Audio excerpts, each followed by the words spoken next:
আপনি একটু আগে একটা বক্তব্য এক্সপান্স করেছেন আমাদের মেহেরপুর একের মাননীয় সংসদ সদস্য তাজউদ্দিন খান সাহেবের বক্তব্য। এক্সপান্স তো হবে যদি অসত্য বক্তব্য দিয়ে থাকেন অথবা অসংসদীয় শব্দ যদি ব্যবহার করেন তাহলে এক্সপান্স হবে। এজন্য আমার ধারণা উনি কোনোটাই বলেন নাই, কাজে উনি দাঁড়িয়েছিলেন, ওনাকে ওনার বক্তব্য রাখার সুযোগ দেওয়া হোক।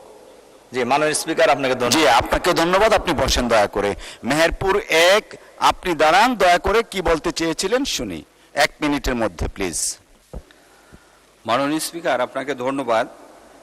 আমি আমার আলোচনার ভিতরে ফ্যামিলি কার্ডের প্রলোভনে ধর্ষণের শিকার হয়েছে অনেক জায়গাতে এই কথাটা ব্যবহার করেছিলাম।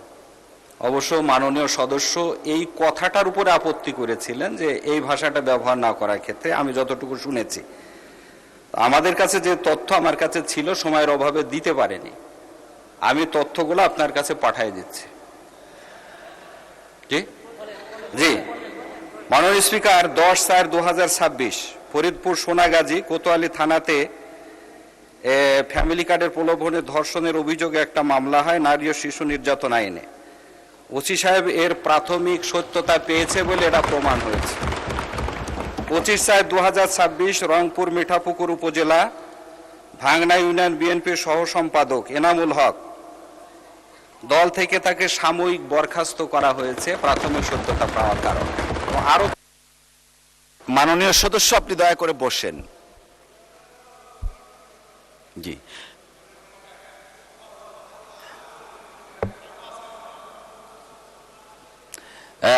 জনাব এম মাহবুবউদ্দিন খোকন সাহেব একটু বসেন।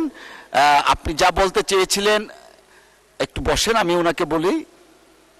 জি মাননীয় সদস্য, ফ্যামিলি কার্ড যে প্রজেক্ট সেটা শুধুমাত্র মাননীয় প্রধানমন্ত্রী বা এই সরকারের না, সারা দেশের মানুষের একটা আকাঙ্ক্ষিত বিষয়।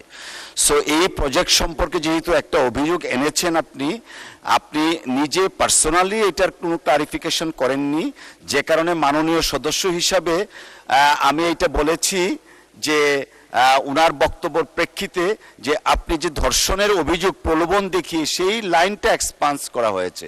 অসংখ্য ধন্যবাদ আপনাকে।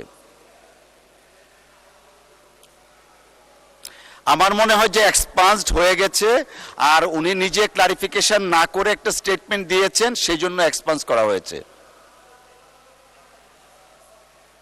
বসেন, আমরা একটু প্রসিডিংস অব্যাহত রাখি, পরে আবার আসবো। বসেন, আচ্ছা দেখা যাবে। Thank you.